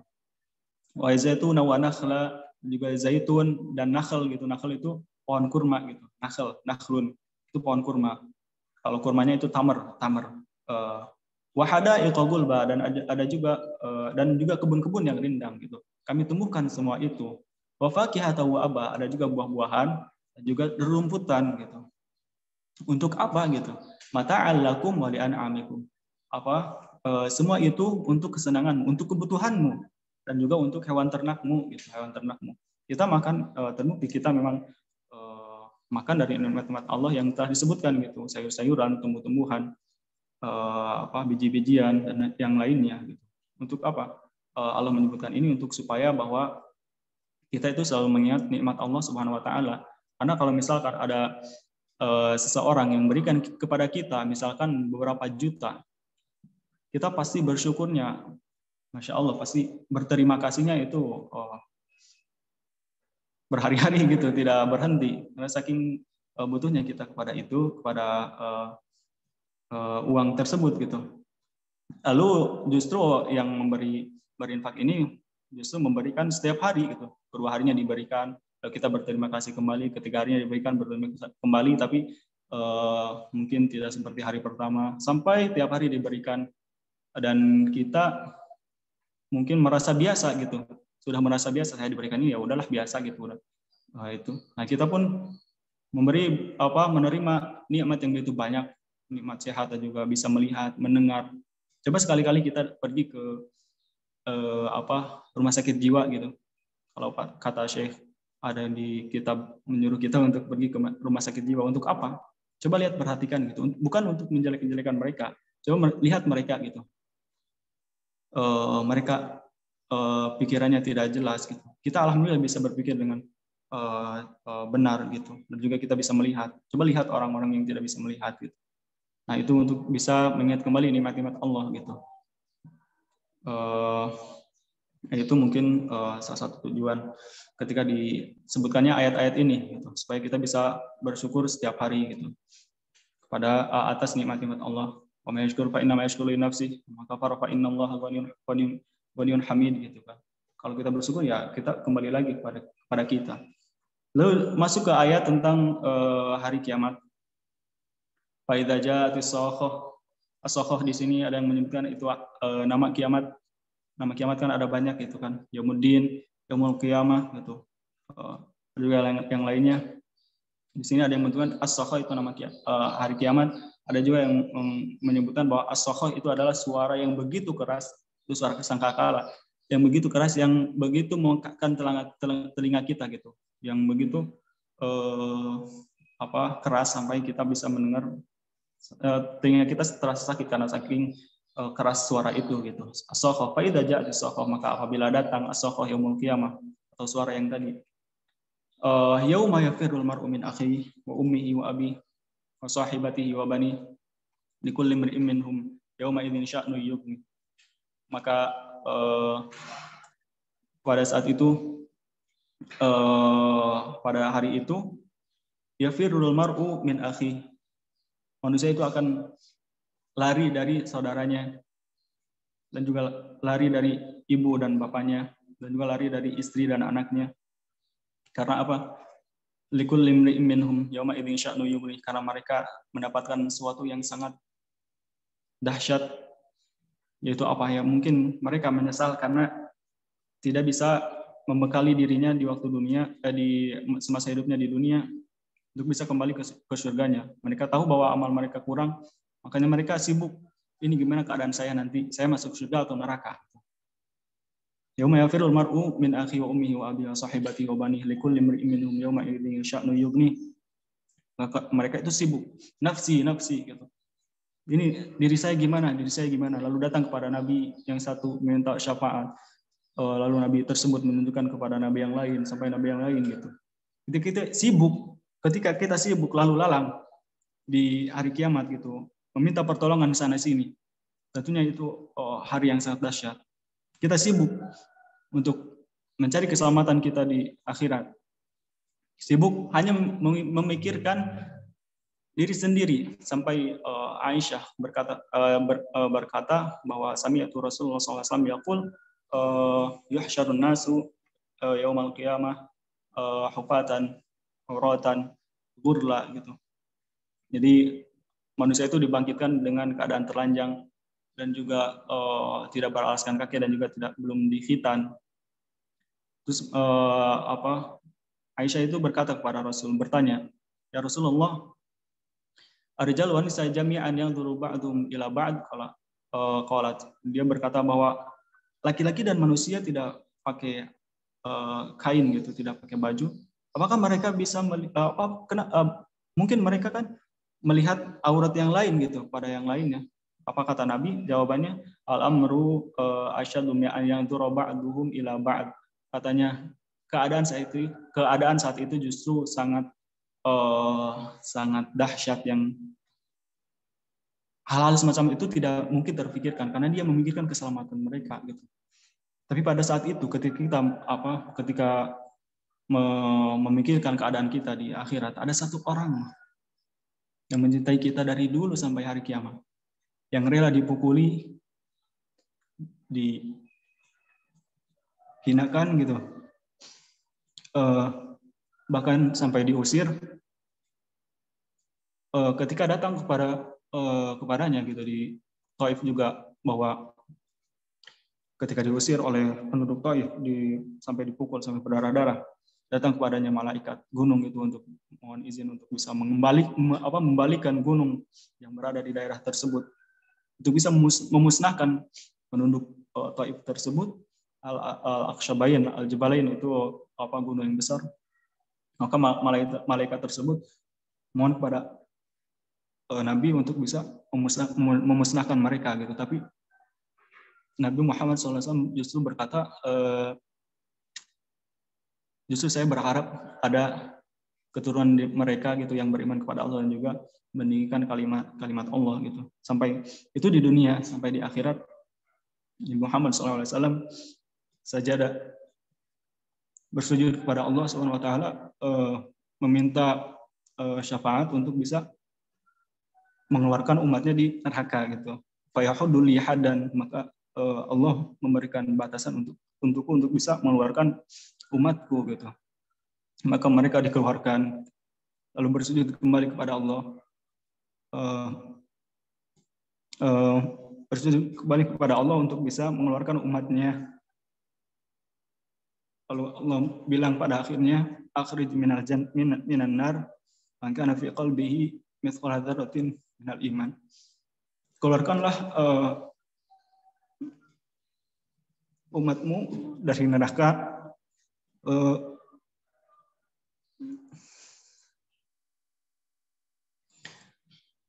yang dalam hatinya ada iman meskipun hanya sebiji zarah. Nabi Muhammad SAW sibuk untuk mengurusi kita di dunia dan juga di akhirat, sampai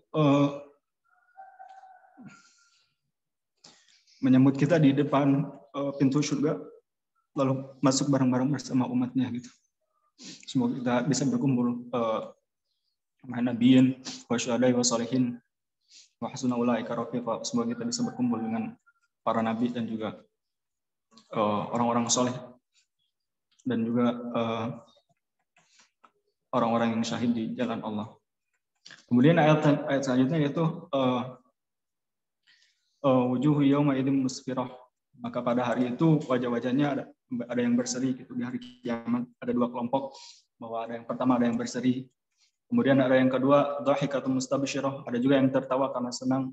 Maksudnya ini sifat orang pertama, kelompok orang pertama itu ada orang yang wajah-wajah yang berseri, dhahikatun mustabsyirah, dan juga mereka tertawa dan juga gembira, mungkin diberikan kabar oleh Allah bahwa tempat kembalinya itu surga. Wujuhu yauma idzin 'alaiha ghabarah. Dan juga ada kelompok orang yang pada saat itu wajah-wajahnya itu tertutup debu gitu, suram. Tarhaquha qatara. Tertutup oleh kegelapan karena dihinakan dan juga disiksa gitu. Mereka bermuka buram, berwajah-wajah yang tertutup debu gitu, yang disiksa oleh Allah Subhanahu wa taala. Ulaika humul kafaratul fajr. Siapa mereka? Yaitu adalah orang-orang yang al-kafarah dan juga al-fajr. Al-kafarah yaitu orang yang mengingkari ajaran Islam dalam hatinya gitu. Al-fajr yaitu adalah orang-orang yang tidak mengamalkan atau selalu bermaksiat pada Allah Subhanahu wa taala selalu berkegiatan melakukan hal-hal yang tidak diridhai oleh Allah Subhanahu wa taala. Jadi mungkin itu teman-teman yang dirahmati Allah Subhanahu wa taala yang ingin saya sampaikan, sedikit yang saya pahami dari surat Abasa ini. tentunya ini sangat jauh dari kesempurnaan gitu. Kesempurnaan karena saya pun masih belajar gitu. Kalau ada yang benar mohon yaitu mungkin ilmu dari Allah untuk kita semua, dan kalau ada yang salah saya mohon maaf. Semoga kita bisa dikumpulkan kembali di surganya Allah juga, sebagaimana Allah mengumpulkan kita di dunia saat ini gitu. Baik, mungkin itu sedikit yang saya dapat bagi itu pada pagi hari ini, dan saya berterima kasih sekali lagi kepada NAK Indonesia dan juga Teknifa gitu yang telah mengizinkan saya beserta teman-teman yang pengurus juga untuk NAK Indonesia ini. Dan mungkin saya serahkan kembali, saya tutup mungkin alhamdulillahirrahmanirrahim.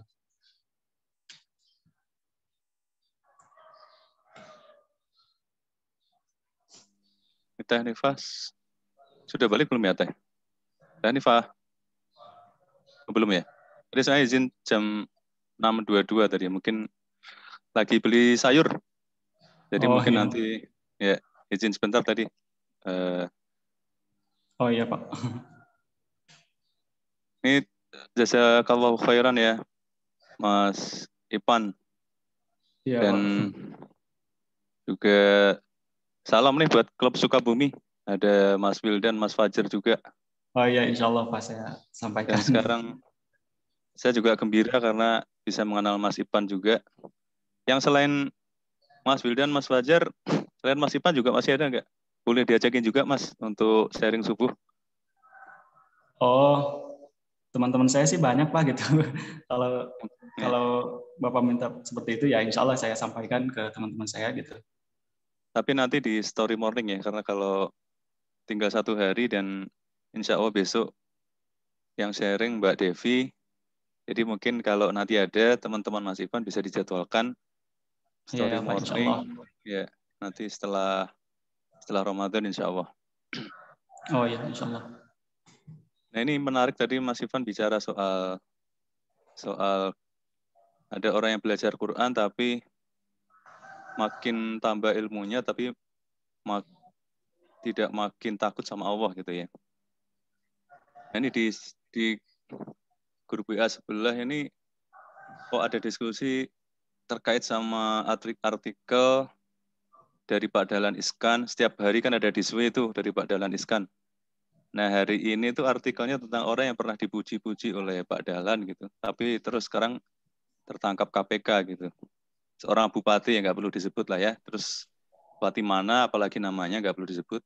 Tapi seorang bupati. Tapi artikelnya ada di diswe hari ini. Nah konon istrinya itu hafal Quran gitu. Iya. Jadi menariknya karena Ustadz sendiri, Ustadz Nu'man juga bicara soal itu yang menyatakan bahwa the great tragedy of our ummah gitu, tragedi yang luar biasa besar dari ummah ini adalah orang yang membaca Al-Quran aja gitu, atau orang yang menghafal Al-Quran aja gitu, tapi tidak paham yang dibaca gitu, yang sering kita kenal dengan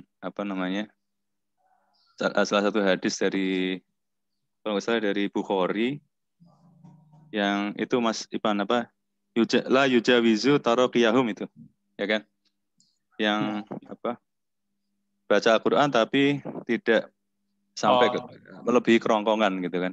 Iya. Tidak masuk sampai ke dalam hati apalagi diamalkan gitu.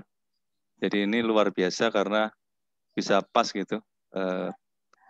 Mas Ipan lagi bahas ini, juga kita lagi diingatkan pentingnya kita baca Quran yang masuk ke jiwa gitu.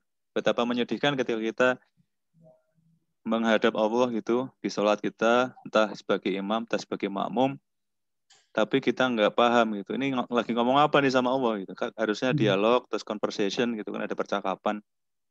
Tapi kita nggak paham apa yang kita ucapkan. Makanya tadi Mbak Siti juga mengusulkan nanti setelah Ramadan jangan hanya story morning, tapi juga ada pembahasan tentang bahasa Arab, terutama bahasa Arab Al-Quran, sehingga membuat kita makin connect sama Allah, dan harapannya dengan itu maka kita makin takut sama Allah. Ya, Pak, Terus mungkin ini Mas, oh ya. silakan Mas. Ya, silakan Pak. Silakan Mas ini dulu, Mas Ipan dulu. Oh iya, sedikit saya dapat kemarin dari guru saya juga bahwa menyatakan bahwa kita ketika membaca Al-Quran juga ingin menghidupkan hati kita gitu. Ya, salah satu cara ingin menghidupkan hati kita itu adalah dengan membaca Al-Quran dan juga bertadabur. Ada juga cara lain, mungkin duduk bersama orang-orang soleh dan juga yang lainnya gitu. Ada 5 poin kalau salah. Tapi yang di sini yang beliau jelaskan bahwa hidupkanlah hatimu gitu dengan membaca Al-Quran dan juga mentadaburinya gitu. Kalau kita saja gitu, sehari-hari baca koran, sehari-hari baca mungkin baca koran, baca status, baca berita. Kalau ditanya orang tersebut gitu, apa sih yang kamu dapatkan dari berita tersebut? Apa yang kamu ketahui dari status itu? Apa yang kamu baca dari novel tersebut? Pasti kita menjawab, oh bercerita tentang ini dan itu. Tapi ketika kita membaca Al-Quran gitu, lalu ditanya, apa yang Allah firmankan gitu kan? Apa yang Allah ceritakan dalam Al-Quran gitu. Tapi kita tidak bisa menjelaskan gitu. Makanya mungkin itu butuh waktu juga untuk belajar memahami Al-Quran ini. Salah satunya mungkin kegiatan sharing subuh ini yang mudah-mudahan juga menambah pemahaman kita kepada firman Allah Subhanahu wa taala. Mungkin itu, Pak. Kita mohon. Ya. Terus satu poin lagi yang menarik Mas Ipan ya, terkait apa kita mesti ya kita tahu makom kita nggak ada bapaknya dibandingkan makom Rasulullah SAW gitu kan. Terus Rasulullah juga akhlaknya mulia gitu kan. Nah terkait beyond translation nih terkait apa abasa itu Ustadz Toman menerjemahkannya sebagai frown ya. Itu sama dengan ketika saya pernah diminta menulis untuk buku catatan muslimin ya. Jadi mungkin kalau Mas Ipan belum tahu atau teman-teman belum tahu, komunitas dulu pernah bikin buku, proyek buku gitu catatan muslimin milenial gitu, tulisan teman-teman semuanya gitu banyak suka nulis terus dijadikan satu buku. Nah, saya juga diminta menulis di situ yang kok pas ini yang jadi ada beberapa tulisan gitu terus yang saya submit panitia yang milih gitu. Terus panitia buku itu milihnya tulisan saya yang terkait abasa gitu. Nah, di abasa ini terjemahan Ustaz adalah front itu mengerutkan kening. Dan itu juga saya dapati dari terjemahan yang lain, misalnya Yusuf Ali maupun Dr. Mustafa Khattab sama-sama menyebut frown. Gitu. Kalau bermuka masam itu ada bahasa Inggrisnya khusus yaitu surly. Tulisannya SURLY. Sierra Uniform Romeo 5 Yankee. Itu bermuka masam gitu. Tapi kalau frown itu mengerutkan kening. Jadi kayak percatur gitu, orang yang main catur gitu kan mikir mereka mengerutkan kening. Nah itu interpretasi yang dipilih untuk kata abasa ini. Karena ingin menghormati atau menghargai atau kita respect sama Rasulullah SAW yang akhlaknya begitu mulia sehingga kita saya sendiri juga setuju dengan Ustadz tidak bisa membayangkan bahwa Rasulullah itu bermuka masam gitu. Jadi saya lebih cenderung bilang bahwa abasa ini mengerutkan kening karena keindahan akhlak beliau. Tapi itu pun juga nggak mungkin terlihat oleh Abdullah bin Umi Maktum kan karena beliau tidak bisa melihat. Jadi betapa luar biasanya Allah menyempurnakan akhlak Rasulullah bahkan ketika mengerutkan kening aja yang itu juga tidak terlihat oleh Abdullah ibn Umi Maktum itu ditegur oleh Allah Subhanahu wa taala gitu. Jadi luar biasa Allah menjaga akhlak Rasulullah SAW.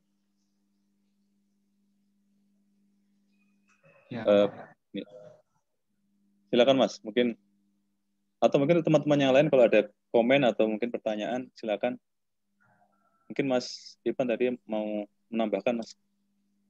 Ya, cukup kayaknya Pak. Alhamdulillah. Mungkin kalau ada yang mau menambahkan silakan gitu. Mbak Heru mau ngasih. Silakan Dok. Ya ini tuh Mas Ivan, makasih ininya apa share-nya, jadi ingat lagi ini tuh yang saya ingat tuh Abasa ini tuh termasuk surat yang waktu saya mulai belajar Islam tuh ini yang termasuk surat yang awal-awal dibahas sama sama guru ngaji saya lah istilahnya gitu ya.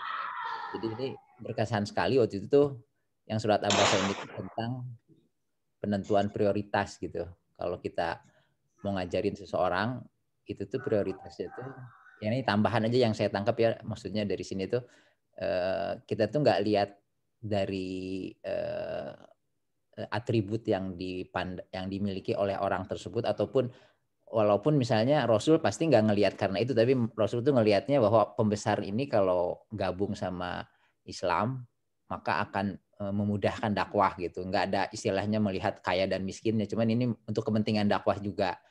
Terus sementara ada yang istilahnya yang tidak terpandang, miskin, namanya tidak bisa melihat gitu.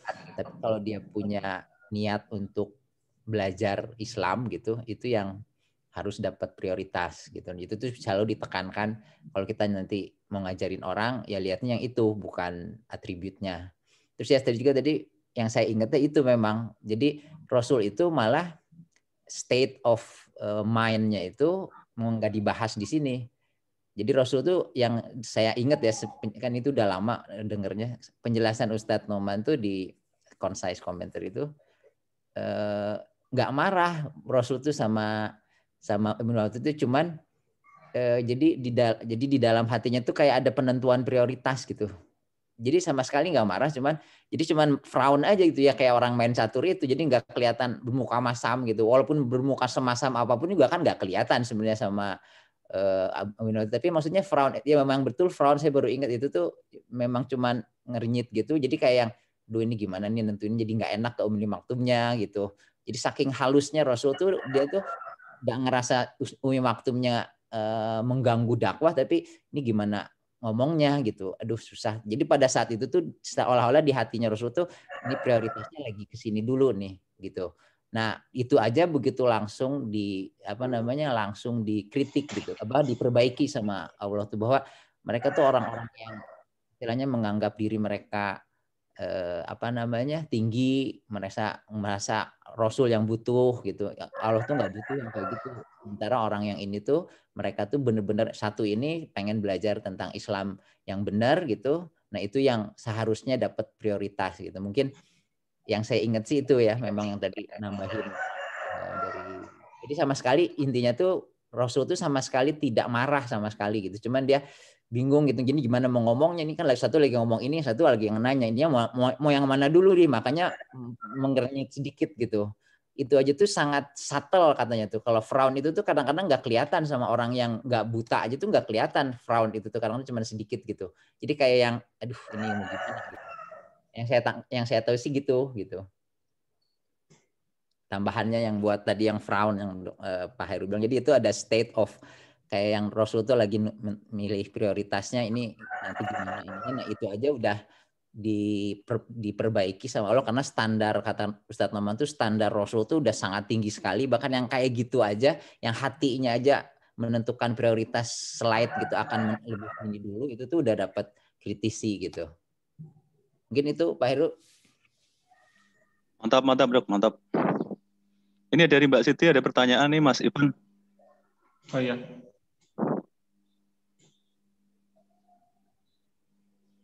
Mas Ivan, isi surat Abasa ini banyak ya sectionnya, dari reminder Allah kepada baginda Rasul, kemudian penciptaan manusia dan rezeki manusia, kemudian kekufuran dan proses kondisi hari akhir yang tidak mengenal saudara atau keluarga.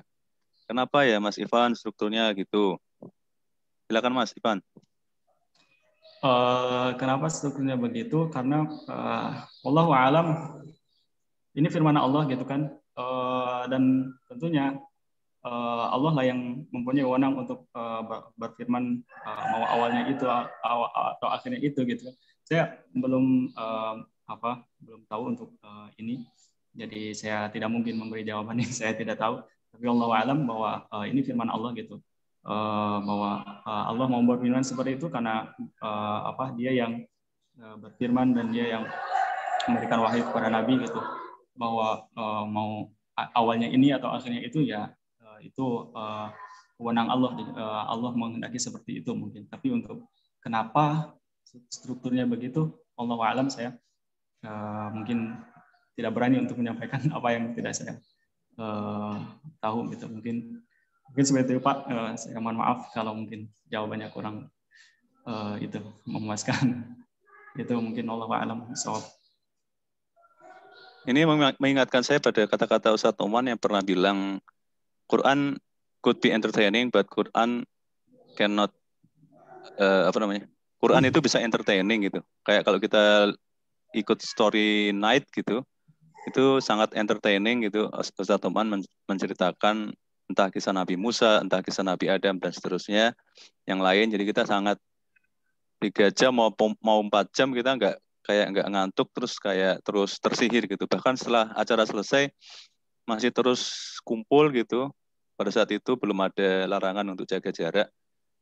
Ustadz Noman pun melayani sampai pokoknya terserah nanti pengelola gedung melarang kita untuk kumpul baru nanti kita bubar gitu kan. Jadi intinya nggak selesai 4 jam pun nggak selesai itu untuk saking entertainingnya gitu. Tapi Ustadz Noman juga bilang bahwa tapi Quran juga nggak bisa entertain you gitu kan. Bukan untuk Quran bisa entertaining tapi Quran tidak bisa dipaksa untuk mengentertain kita gitu. Kenapa strukturnya nggak seperti ini aja atau bagaimana gitu. Tapi ini juga menarik karena kita butuh research lebih jauh ya. Mungkin ada jawabannya ketika kita sudah melakukan research lebih jauh terhadap abasa dan juga strukturnya. Mungkin ada tafsir tertentu yang mungkin mengarahkan kita untuk bisa menjawab pertanyaan ini. Atau mungkin malah Mbak Siti sudah pernah pelajari. Mungkin Mbak Siti mau share. Silakan kalau Mbak Siti malah justru mau share tentang atau terkait struktur abasa.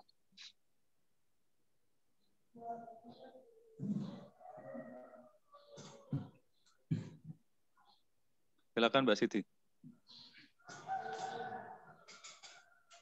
Kalau enggak ini sedikit saya ingin nambahin terkait yang disampaikan Dr. Andi tadi ya, terkait bahwa Rasulullah tidak mungkin milih-milih gitu.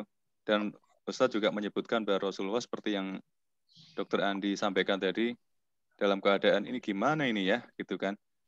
Ceritanya gimana ini. Bahkan Rasulullah juga tidak mengucapkan sepatah kata apapun gitu. Misalnya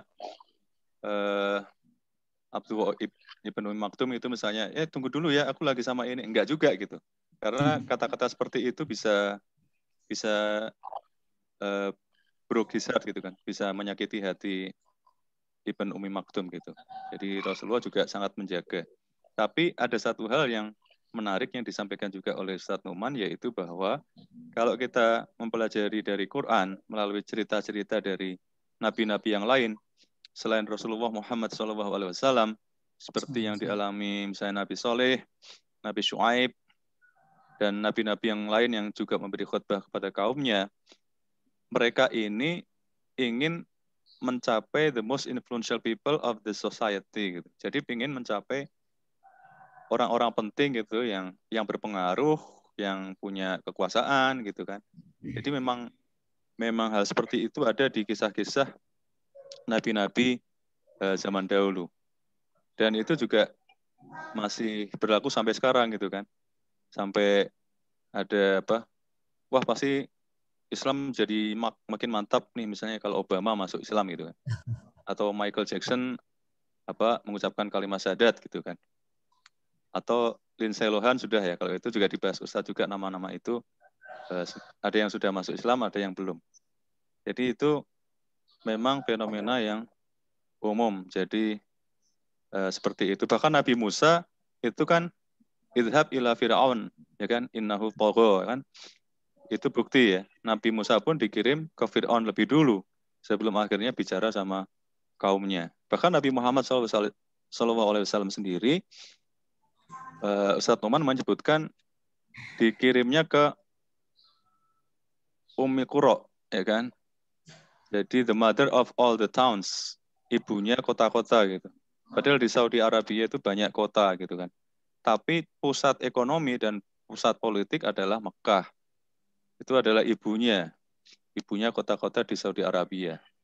Jadi bukan Nabi Muhammad SAW bukan dikirim ke desa terpencil yang nggak jelas gitu, nggak ada di peta misalnya, tapi justru di pusat ekonomi dan politik kota Mekah. Jadi ini ada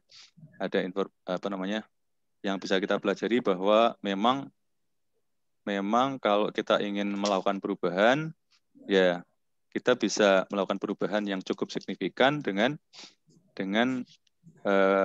perubahan itu adalah kita komunikasikan ke orang-orang yang paling influential, paling berpengaruh, pembesar-pembesar kota atau kerajaan atau negara gitu kan.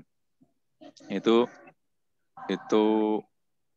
luar biasa menurut saya argumentasi yang dibangun dari kuliah dari Ustadz Numan bahwa kecenderungan seperti itu ada. Maka Rasulullah juga udah pasti dari sudut pandang ini juga nggak salah gitu ketika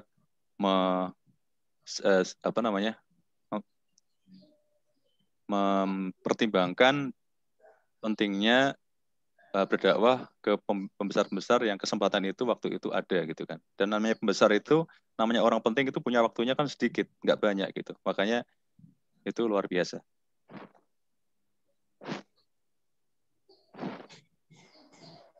Mungkin Mbak Siti ada komen atau dari Mas Ipan? Mau Pak? Mbak Siti ya? Biasanya kalau saya baca Al-Quran itu suka bingung ya, dan kadang mungkin karena bahasanya terlalu cukup dalam dan tinggi, itu tidak. Nah, tadi Mas Ivan menjelaskan dengan runut ya, urutan-urutan seperti itu, dan saya coba buka bahasa ada 42 ayat itu, subhanallah ya, per part-partnya ini semuanya di message keimanan dari Allah dengan pesan-pesannya tersendiri gitu kan.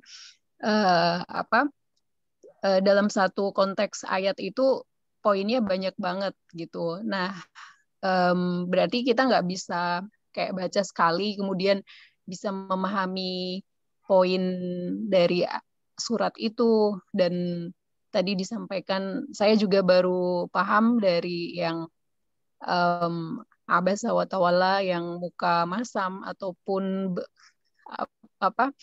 standar etika Rasul pasti sangat tinggi, bahkan hanya di dalam, maksudnya pilihan prioritas atau di dalam hati. Dan Ibnu Maktum juga tidak melihatnya seperti itu, tetapi Allah sudah menjaga satu poin yang luar biasa dari satu part aja gitu. Nah, bagaimana kita memahami satu surat itu bisa full of context gitu, maksudnya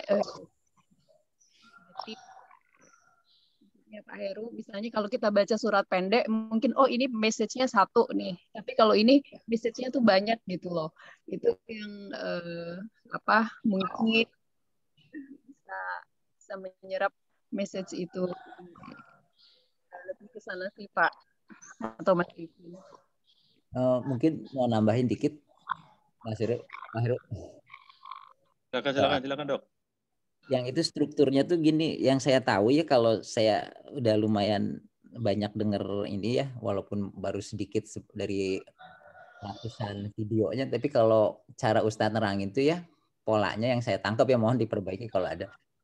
Kalau surat pendek itu, ini tuh termasuk surat pendek sebenarnya. Kalau lihat, walaupun lebih panjang dari yang biasa dibaca, kalau itu ya, maksudnya yang sehari-hari dibaca yang pendek sekali. Jadi kalau surat itu tuh kayak kita tuh, jadi ada pesan yang nyambung dari awal sampai akhir gitu. Kecuali kalau kayak surat Al-Baqarah itu ada seksi-seksinya nanti kayak surat panjang gitu. Tapi kalau surat Abasa ini tuh suratnya tuh nyambung dari awal sampai akhir gitu, dan itu tuh ada seksi-seksinya.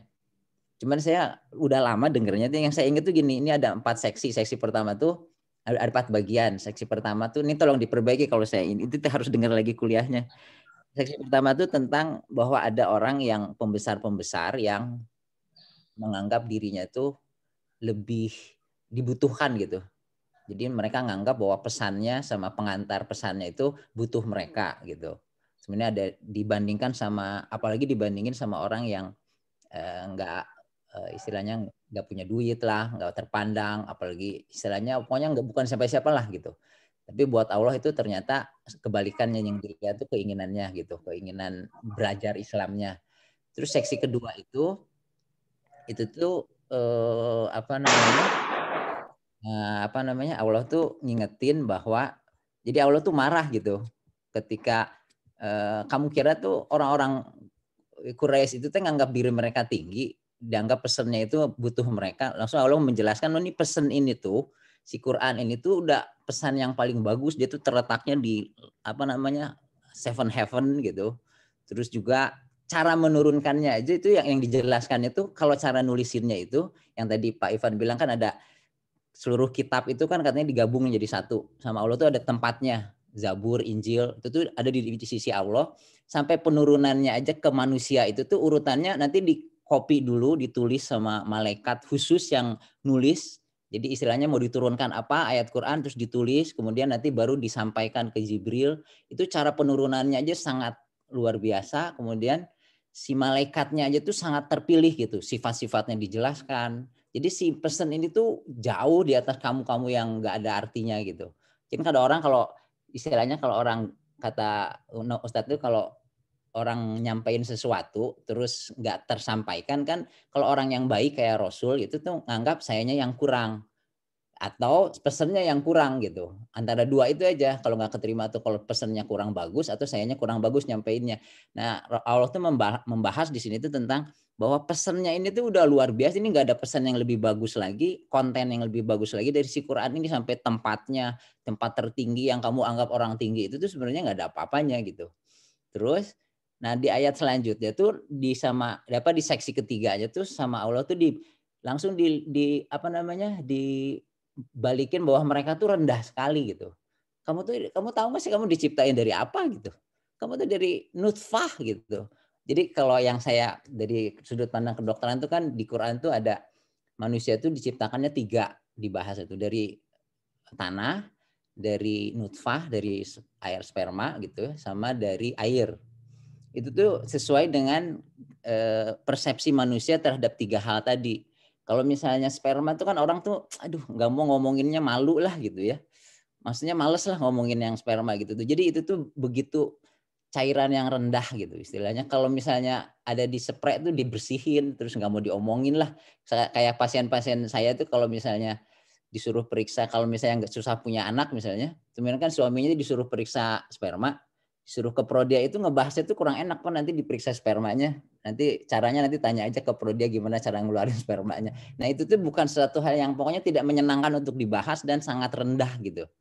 Jadi ketika Qur'annya sangat tinggi, merekanya tuh yang menganggap dirinya tinggi itu tuh rendah sekali sebenarnya tuh. Dikasih tahu, dan bahkan udah rendah gitu tuh sebenarnya Allah aja yang bikin mereka bagus tuh, diciptakan, dibentuk satu persatu, kemudian dimudahkan jalan keluarnya. Kemudian udah gitu nanti mati lagi, cepat langsung dilewat fast forward gitu.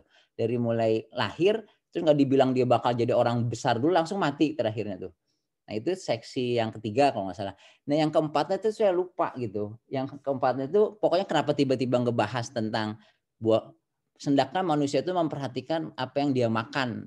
Nah itu tuh sering dikritisi, ini Quran tuh loncat-loncat, masa lagi tiba-tiba ngomongin sperma, ngomongin entahlah mereka memperhatikan makanan, bumi, mengeluarkan ini.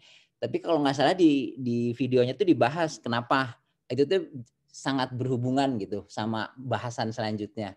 Kemudian nanti yang seksi terakhir itu masih nyambung, itu tuh kan nantinya tuh mereka tuh semua yang pembesar-pembesar itu tuh nanti semua orang tuh akan yang menganggap dirinya orang penting segala macam, nanti di akhir tuh dia tuh nggak akan ada gunanya, dia tuh bahkan yang backing-backingnya itu semua tuh ditinggalkan, ibunya sendiri, bapaknya sendiri, anaknya sendiri aja nggak akan diperhatiin gitu. Nah maksudnya itu nyambung, cuman yang seksi keempatnya itu yang saya lupa nyambungnya tuh apa gitu. Apa namanya? Apa hubungannya? Tapi yang pasti itu kalau suratnya pendek gitu tuh biasanya nyambung terus gitu. Dan Ustadz Nyoman tuh pinter bikin nanti ada seksi 1 hubungannya sama seksi kelima, seksi kedua sama seksi keempat, yang ketiga yang di sentral gitu. Yang kayak gitu-gitunya tuh apa namanya? Kalau nggak salah sih saya sih rasanya belum ketemu lagi pembahasan yang tentang struktur itu tuh kecuali dari bahasan Ustadz. Cuman yang seksi keempatnya saya lupa itu tuh hubungannya apa tuh antara tiba-tiba kok ngebahas hendaklah manusia memperhatikan makanan mereka gitu. Nah itu tuh nyambungnya kemana tuh mesti denger lagi videonya kalau nggak salah. Gitu Pak Heru, kalau ada saya lupa inget sih, mungkin Pak Heru lebih inget yang udah pernah nulis soal Abasa. Ya, terima kasih Dok. Jazakallahu khairan. Saya nulis Abasa itu karena di bagian section yang pertama aja udah seru Dok. Udah banyak hikmah yang diambil itu sudah luar biasa gitu. Dari section pertama aja gitu. Jadi ini juga sebenarnya menarik karena Teh Nifa jadi lebih bergembira ya. Karena ini belum tuntas berarti jadi Abasa masih bisa dibahas lagi di story morning untuk lebih menjalin jalinan atau tenunan section 1 sampai ke 4-nya bisa lebih kerasa gitu. Karena Ustaz Thomas juga pernah menyoroti tentang orang-orang atau mungkin pendakwah gitu yang ketika berdakwah bicara tentang ayat mungkin 1001 ayat tapi terus nggak koheren gitu kan. Nah, sementara kalau pembicaraan yang baik kan koheren gitu. Jadi misalnya ada 1, 2, 3 poin, tapi 3 poin itu bertalian satu sama yang lain. Nah, Al-Quran itu sudah pasti dan sudah terbukti bahwa Al-Quran itu koheren gitu. Jadi masuk akal gitu, jelas, saling bertautan, ada pertaliannya secara logis itu jelas gitu.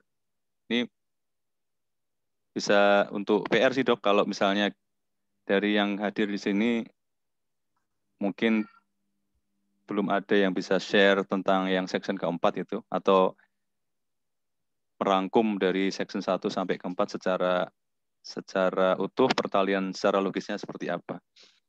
Tapi kalau dari section 1 sendiri, luar biasa. Makanya sebenarnya tulisan saya itu mungkin juga akan saya share nanti insya Allah, nanti saya cek lagi, saya cari lagi nanti. Karena biasanya kalau saya pernah nulis itu artinya pernah nulis untuk diri sendiri gitu. Jadi udah pasti ada di drive saya gitu. Biasanya gitu. Dan di section pertama ini juga ada penekanan tentang betapa kita mesti menghargai teman-teman yang menyandang disabilitas gitu kan. Jadi kenapa Abdullah ibn Umi Maktum juga dibela, sebenarnya dia juga nggak salah gitu. Karena yang dilihat oleh Allah adalah effortnya yang luar biasa, jalan jarak jauh gitu. Jalan jarak jauh sebagai orang buta, ya kita bisa bayangkan, orang buta nyebrang jalan yang nggak ada 5 meter aja, atau nggak ada 10 meter aja susah gitu ya. Apalagi ini dari kejauhan, terus harus ketemu sama Rasulullah SAW gitu kan. Effortnya untuk belajar Islam, yang semangatnya yang luar biasa seperti itu yang sangat dihargai oleh Allah, sehingga kata-kata yang dipilih adalah watawalla gitu kan, berpaling. Bukan menghadap ke pembesar, tapi berpaling. Berpaling dari siapa? Berpaling dari Abdullah ibn Umi Maktum, yang berarti menurut Allah yang lebih harus diprioritaskan adalah Abdullah ibn Umi Maktum. Mas Ipan, mungkin ada tanggapan Mas Ipan?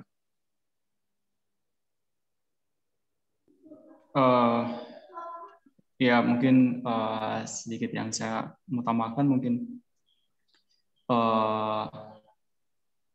seperti yang telah dijelaskan oleh Dr. Andi juga sama Pak Heru ya, alhamdulillah dapat ilmu baru juga bahwa ketika Nabi di sini memprioritaskan pembesar-pembesar Quraisy, mungkin kalau mungkin tidak beradab kalau kita sebutkan Nabi kesalahannya tuh di situ mungkin, tapi ya kalau boleh disebutkan bahwa kesalahan Nabi itu justru memprioritaskan yang pembesar-pembesar Quraisy, tapi mungkin melupakan yang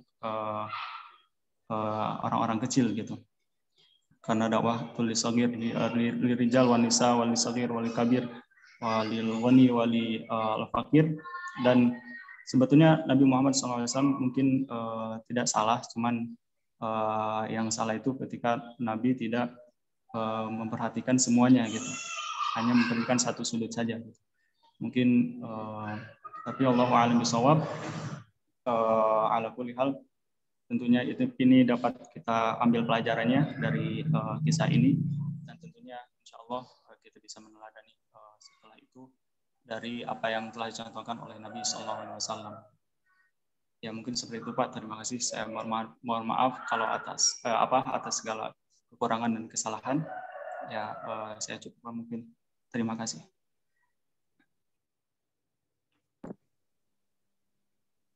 Dan kita juga ingat bahwa teguran para nabi-nabi yang makamnya udah luar biasa itu, kita nggak ada apa-apanya itu seakan-akan kesalahan, tapi sebenarnya kesalahan itu kalau Ustaz Tuhan pernah bilang itu masuknya ke dzam, nggak sampai sayyiat gitu kan. Jadi bukan perbuatan dosa. Jadi Rasulullah mengernyitkan atau keningnya berkerut itu kayak orang main catur itu bukan sebuah kesalahan atau sayyiat kan. Jadi masuknya kalau paling banter hanya ke dzam gitu. Jadi tapi ya luar biasa gitu. Hanya segitu aja diingatkan. Jadi betapa memang beliau maksum ya, terhindar dari kesalahan atau terhindar dari sayyiat. Oke, mungkin kalau tidak ada lagi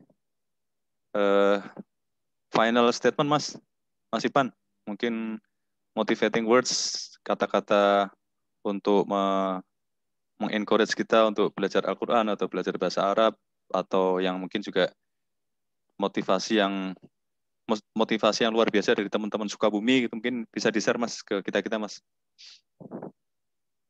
Ya, baik Pak. Mungkin alhamdulillah saya sekarang masih berkuliah di Sukabumi gitu, di Istiqara yang di jurusan pendidikan bahasa Arab, yang alhamdulillah kita mempunyai guru yang mumpuni di bidangnya gitu.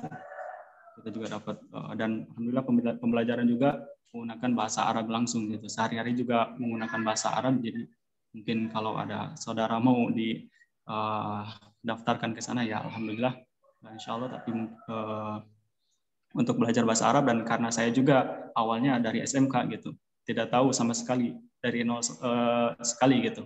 Untuk belajar bahasa Arab itu awalnya emang susah gitu, bahkan sampai saya sering sakit gitu di awal-awal dulu karena saking beratnya gitu. Karena kita dituntut untuk bisa belajar bahasa Arab itu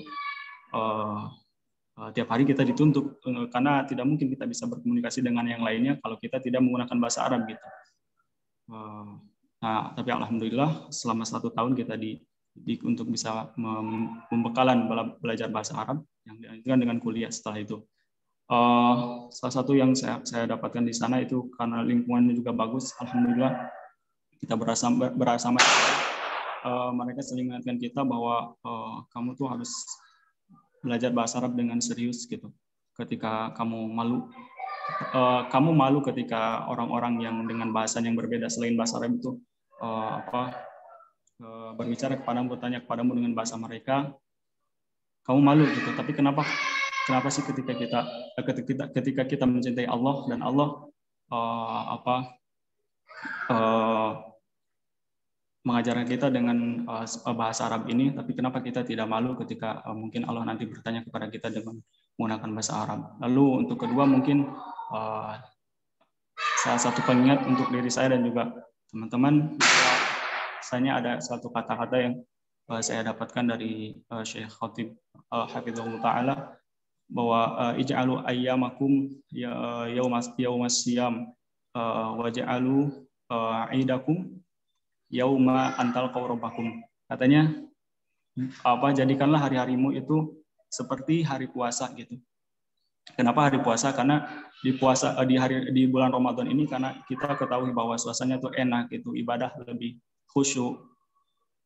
Pokoknya hari-hari di sana tuh lebih mudah kita untuk bisa mendekatkan diri kepada Allah. Maka jadikanlah hari-harimu sisanya itu sama seperti bulan Ramadan gitu.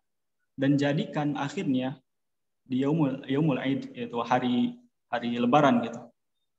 Kamu bergembira gitu. atas apa yang kamu lakukan dari bulan Ramadan itu dengan beribadah, baca Al-Quran, qiyamul lail, dan juga ibadah yang lainnya. Kamu bisa mendekatkan diri kepada Allah di bulan Ramadan ini, maka jadikanlah hari-harimu itu sama seperti bulan Ramadan gitu. Sama seperti bulan Ramadan. Lalu jadikanlah Lebaran itu yaumul Aid, hari di mana kamu itu bisa menemui Allah Subhanahu wa taala. Jadi hari kemenanganmu itu adalah ketika kamu kembali kepada Allah Subhanahu wa taala. Jadi dan Nabi Muhammad juga telah mewanti-wanti kepada kita bahwa di akhir zaman ini kita akan sulit untuk bisa berpegang teguh pada agama Islam. Nabi Muhammad SAW berkata, Inna mi waraikum ayyamus sabr al-qabidu ala dinihi fihinna kal-qabidi ala al-jamar. Jadi kalau dulu saja sahabat-sahabat Nabi itu sangat sulit ketika berpegang teguh atas agama Islam, maka pada akhir zaman pun akan terjadi hal yang sama. Inna mi waraikum ayyamus sabr. Jadi ada hari-hari yang butuh kesabaran yang ekstra gitu.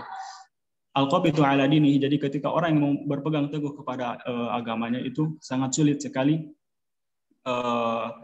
Kal-qabidi ala jamar, seperti orang yang mau memegang bara api, itu begitu sulitnya, tapi itu harus kita pegang gitu. Jadi kita juga berdoa kepada Allah, semoga Allah memberi kita kemudahan untuk bisa berada di jalannya dan menggunakan kita untuk bisa menyebarkan agamanya, karena agama Islam ini akan menyebar tanpa kita ataupun dengan kita, tapi masalahnya kita mau nggak jadi orang-orang yang termasuk menyebarkan agama Islam itu. Jadi mungkin itu Pak sebagai pengingat untuk diri saya pribadi dan juga diri saya pokoknya diri saya dulu, kemudian teman-teman yang dirahmati Allah Subhanahu wa taala. Terima kasih Pak. Terima kasih banyak, jazakallahu khairan katsiran Mas Ipan. Sekali lagi, ini kayaknya Mbak Nifa udah hadir nih, udah selesai nih urusan sayur. Silakan Teh. Oh iya Pak, maaf Pak, terima kasih banyak Pak. Maaf sekali lagi Mas Ipan dan teman-teman, karena tadi harus ke tukang sayur, kalau nggak ke tukang sayur udah nggak ada tukang sayur lewat lagi gitu. Jadi ini udah penutupannya Mas Ipan. Iya Teh. Oke, terima kasih banyak Mas Ipan. Jazakallahu khairan katsiran, dan Pak Heru terima kasih banyak dan mohon maaf Pak udah ngerepotin. Dan jazakumullah khairan katsiran buat teman-teman semuanya yang sudah hadir di sharing subuh pagi ini hari ke-29. Semoga di hari terakhir Ramadan besok ya kita udah benar-benar ada perubahan, jangan kita merasa oh ya ini adalah hari kemenangan gitu kan, besok ada hari kemenangan, tapi coba kita benar-benar menang sudah dalam 30 hari ini misalnya ya, kita sudah menang dalam menahan nafsu, menahan segala macam gitu, kita udah menang belum gitu kan, coba kita cek lagi ke diri kita, mudah-mudahan dengan adanya sharing subuh ini kita ada perubahan diri dan kita bisa menang gitu kan. Dan buat teman-teman gitu ya semuanya, kita akan ada story morning pada Lebaran insya Allah. Bagi teman-teman yang mau ikut sharing tentang bisa dari videonya Ustadz Maman Alihan maupun Ustadz lainnya itu boleh banget. Mangga bisa Japri Nifa maupun di IG NAK Indonesia. Silakan Mas Ipan jangan kapok ya, nanti bakal saya todong lagi Mas Ipan. Jangan kapok. Baik, terima kasih banyak sekali lagi Mas Ipan, Pak Heru, dan teman-teman semuanya. Dan sharing subuh pagi ini kita tutup dengan bacaan hamdalah. Alhamdulillahirrabbilalamin. Dan doa penutup majelis. Subhanakallahumma wa bihamdika asyhadu an la ilaha illa anta astaghfiruka wa atubu ilaik. Billahi taufiq wal hidayah. Wassalamualaikum warahmatullahi wabarakatuh. Waalaikumsalam warahmatullahi wabarakatuh.